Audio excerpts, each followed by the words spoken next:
qualified for the semi-finals. If you could give us your assessment of today's match with David Ferrer, and also summarise what makes this tournament so special for you as you aim for a third consecutive title. Well, I thought the match was great. It's good intensity. I think we both started a bit up and down at the beginning, maybe. Could have gone also the other way, that he led 3-0. So I thought it was fair that we were on even terms, sort of going into like 3-all, 4-all. The second set, I think we both picked it up and we started to have tougher rallies, and I think we played with more pace in the second set. And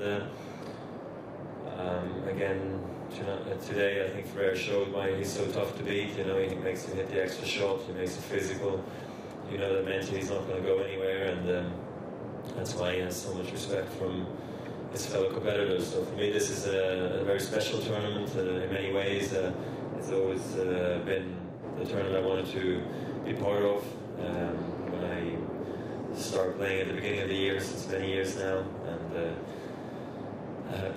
breakthrough results at this event. I learned a lot. I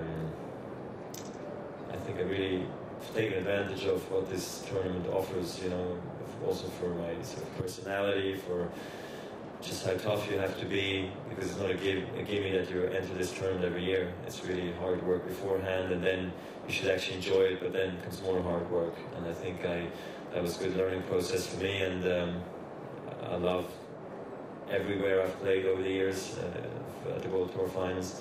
But I think this one's obviously special because it's in London, and the O2 is an amazing venue, and I'm happy it's going to stay here for the next few years.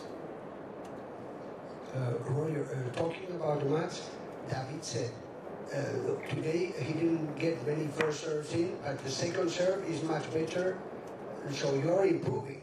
That's what every week, I don't know, but I am improving. The second serve, I mean, he said I had chances to break, but his second serve was... Yeah, I think I definitely needed a good second serve, especially the first set. I didn't have that many first serves in play the way I wanted to. I was, either the rhythm was off a bit, or I wasn't pushing enough with the legs, or whatever it might have been. But I think also credit to him for being a great return player and getting back a lot of good returns on good serves, and that makes you sometimes go for the extra special serve, and then you start missing by a little bit. I could always rely on my second serve throughout my career, and today again I had to use everything I had in terms of variation, you know, kicking it, sliding it, going all different ways, and I didn't double fault very often today, so yeah, I'm happy with the way things went on my second serve today. Roger, let's ask about playing indoors. I think the last 2 years you've lost one match on an indoor hard court. What is it about playing indoors? Is it just the obvious that there's no variables of winds, temperature, etc.? Well, I mean, margins are actually in some ways smaller indoors normally, because the guy can really get hot, can serve well, and it's usually a bit faster than on the outdoors normally. But what is normal anymore today, we don't know. So I think indoors is a natural surface for me. So is clay, actually, because those are the two surfaces I grew up on. In the summer I used to play on the clay courts outdoors, and then in the winter I played indoors on Supreme or carpet when I was younger. So I guess this is where it kind of comes through a little bit for me. I also had my first success on the tour, actually indoors, back in Marseille, in Rotterdam, in Basel, in Toulouse, and then outdoors. I am actually amazed how good I've become in the wind as well, and the humidity and all those, and that was for me the tough part, actually becoming a good player in those conditions. And today I think you have to be able to play anywhere, obviously, if you want to compete at the best level. Roger, if someone sees the child grow every single day, one doesn't have the notion of the changes every single day. Point is, you work on your tennis on a daily basis. Yeah. And do you have the notion that you've been doing some things really different than when you started playing this tournament? For instance, 2006, I was mentioning the forehand drop shot, and you told, no, because I can open the court with my forehand, but you started using that right. shot.